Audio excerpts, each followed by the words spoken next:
Lewis and I spent a lot of time playing games together, but he was surprisingly bad at them. He died a lot.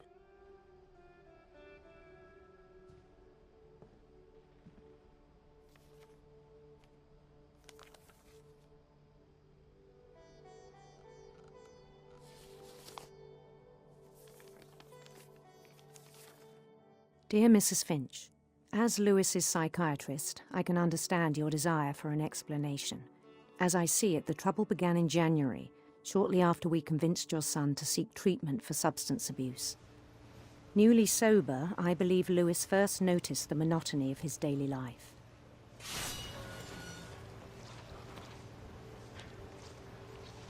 He kept working at the cannery, but he withdrew part of himself. In our sessions, I saw the same behavior. His mind began to wander. I asked him to describe it. He said he started small, imagining a labyrinth. He'd feel his way about. Then something moved. Bats. And toads.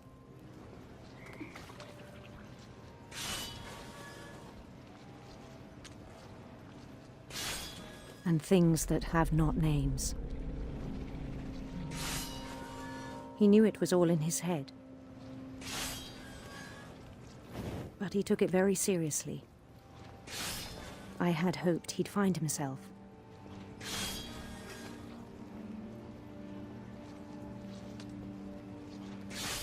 But he found something more. I worried about him then. Daydreaming at the cannery. I spoke with his boss. But he said Lewis had become a model employee. Methodical, tireless, focused. Like a whole new Lewis. So I let him go on.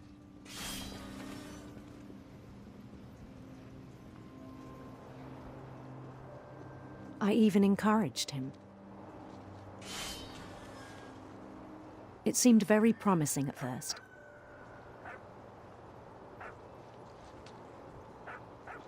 He told me he'd made a new friend.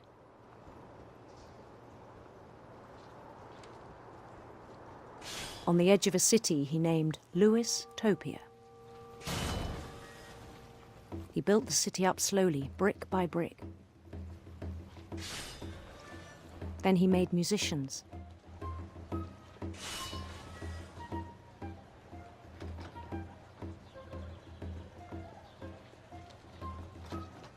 And songs for them to play.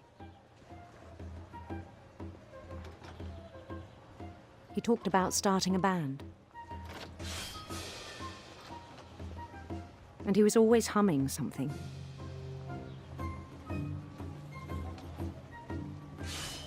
Every day his imagination grew stronger. He no longer spoke at the cannery. But his chopping was as reliable as ever. Then one day it struck him that all the cheering crowds, even the stones under his feet, were all in his imagination, so he could do whatever he wished.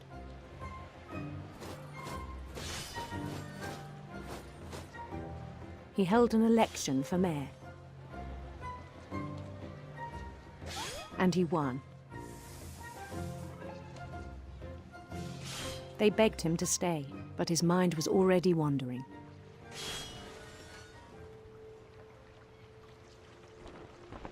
It became a game for him.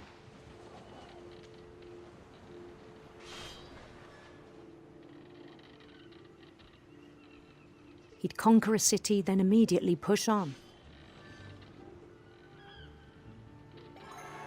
New Louisville.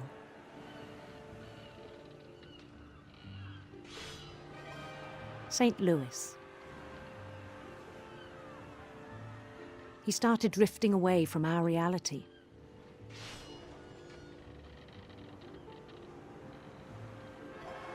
Minneapolis, until one day he forgot to go home from the cannery.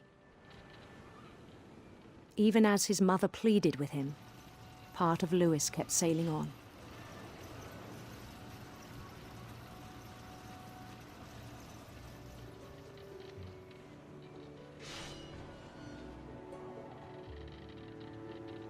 In Lewisburg, he heard rumors of a handsome queen.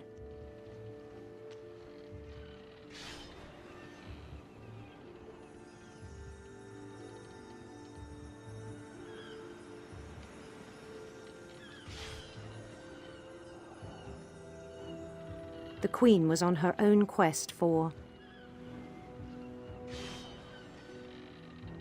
sinister serpents.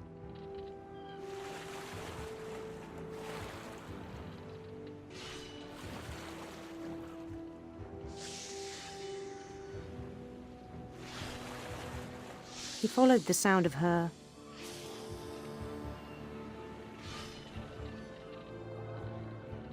silver harp.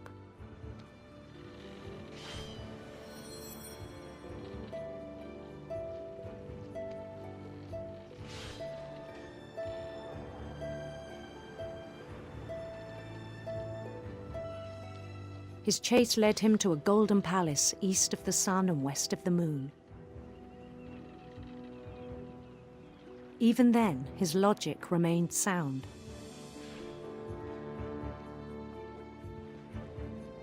He knew the world was all in his imagination.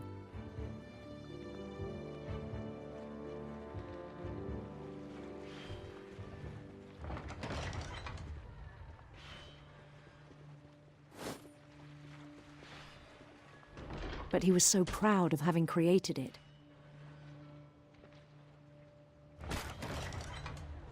In his own eyes, he'd become something greater than a king.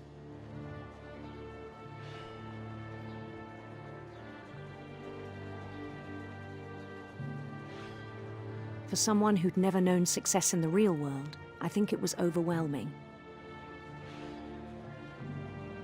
And then it struck him that the real Lewis was not the one chopping salmon, but the one climbing the steps of a golden palace.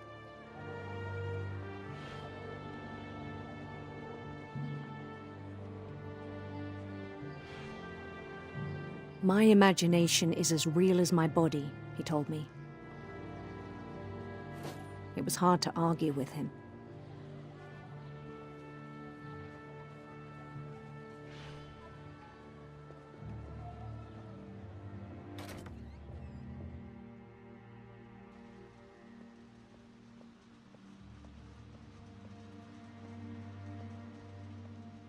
He began to forget the world we know.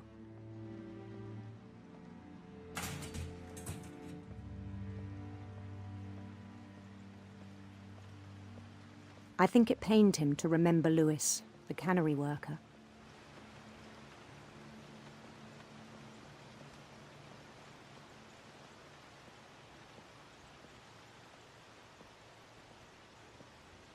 He began to despise the man with a royal contempt.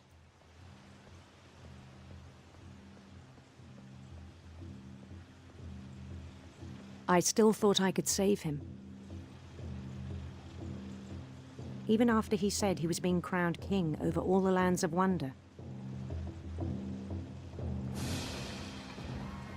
The palace would be packed with his companions.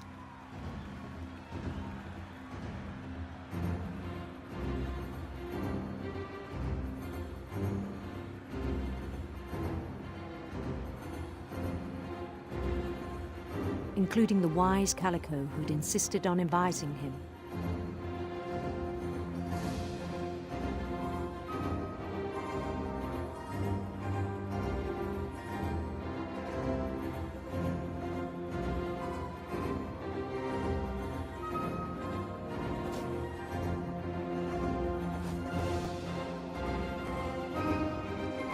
His queen waited, holding his crown.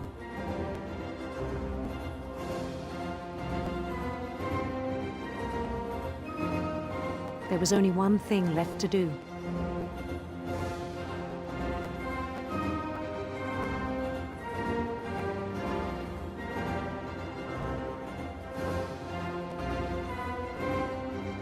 bend down his head.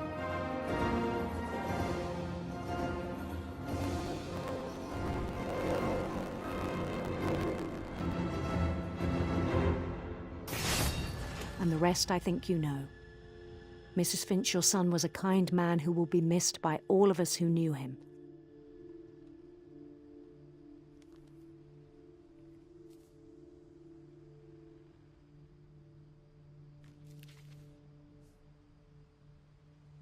My brother was really cool. I wish you could have met him.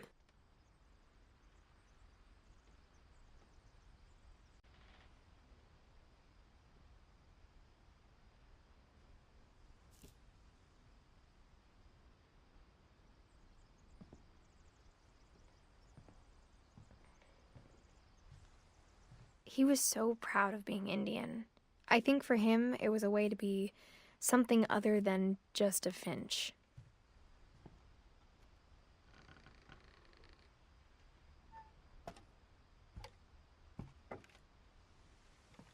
On the way back from Lewis's funeral, my mom told me to start packing. She waited until the day before we left to tell Edie. I'm not sure if she wanted to make it easier or harder.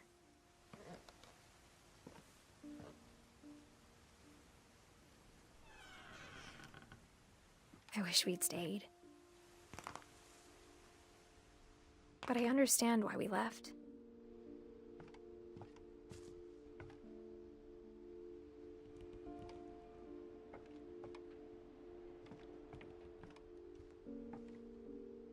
My mom ended up leaving everything behind. What happened that night had been coming for a long time.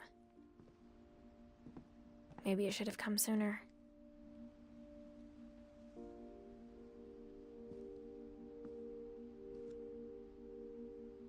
But it had to end one way or another.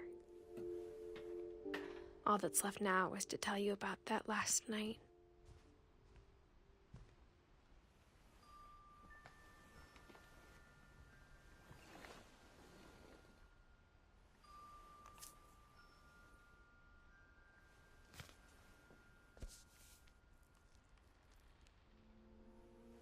That whole last day, Edie just watched us pack and didn't say a word. Until supper, when she raised her glass and said, "To our final night together, and all our final nights apart." Grandma, you know what I said about alcohol. Some of your medications are very Edith, specific. I left a present for you in the hallway. Why don't you go open it? The grown-ups have to argue now. I'm sorry, you're right. We're all leaving tomorrow. Let's just enjoy our last... I'm not leaving. Edith, you're excused.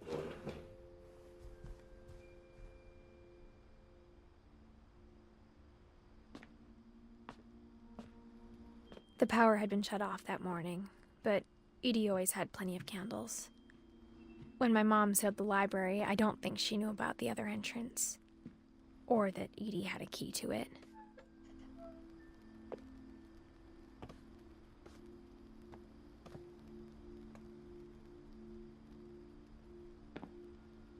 That thing you're afraid of isn't going to end when you leave the house. Edith has a right to know these stories. My children are dead because of your stories. I think it's best if Edith and I leave tonight. We'll have the nursing home send a van for you in the morning, okay?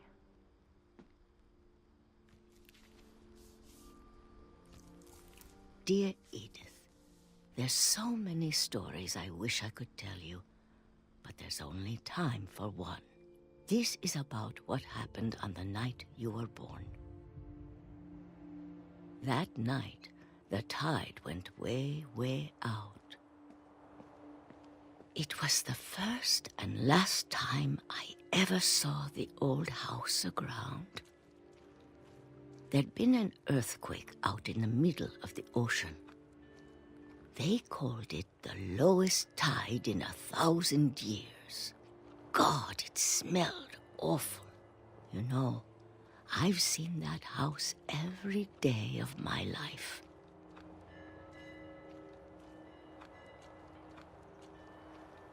but I never thought I'd go back to it. When the fog rolled in, I lost my way.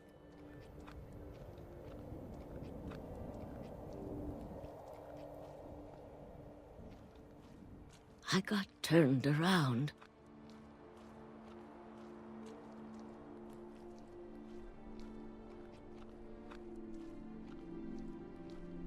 For a while, I wandered.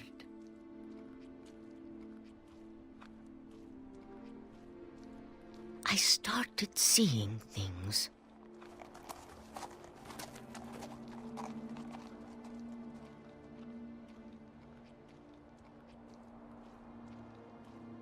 Things I'd forgotten had ever existed.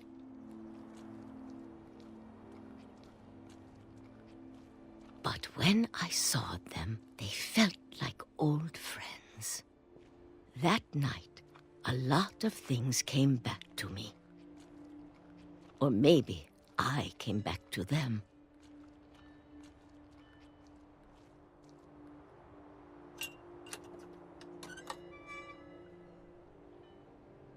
Things I can't explain, but that I need you to try and... Edith, what are you doing in here?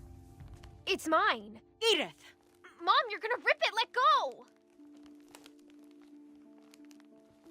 I kicked and screamed, but Mom dragged me to the car and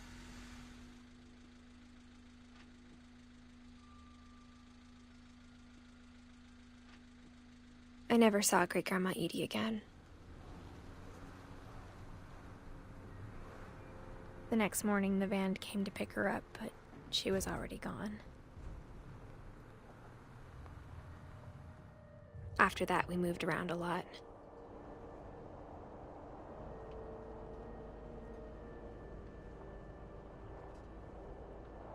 We both tried to make the best of it.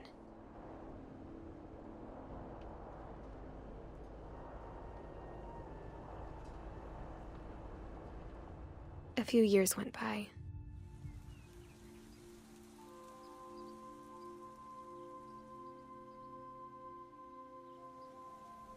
My mom didn't like to talk about it, but she started getting sick a lot.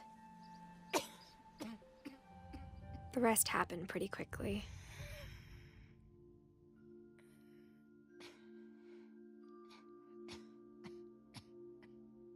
She got better for a while,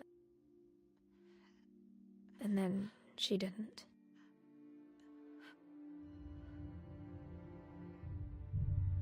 And then I was alone.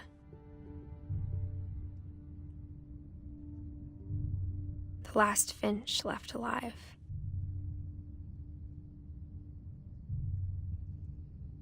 Until I found out about you. I'm still not sure what to tell you about all this. If we lived forever, maybe we'd have time to understand things. But as it is, I think the best we can do is try to open our eyes. And appreciate how strange and brief all of this is. This journal was supposed to be for you. But now I hope you'll never see it. I just want to meet you and tell you all these stories myself. But I guess if you're reading this now, things didn't work out that way.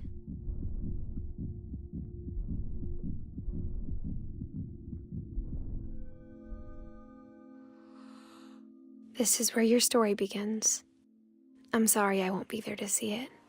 It's a lot to ask, but I don't want you to be sad that I'm gone. I want you to be amazed that any of us ever had a chance to be here at all. Good luck.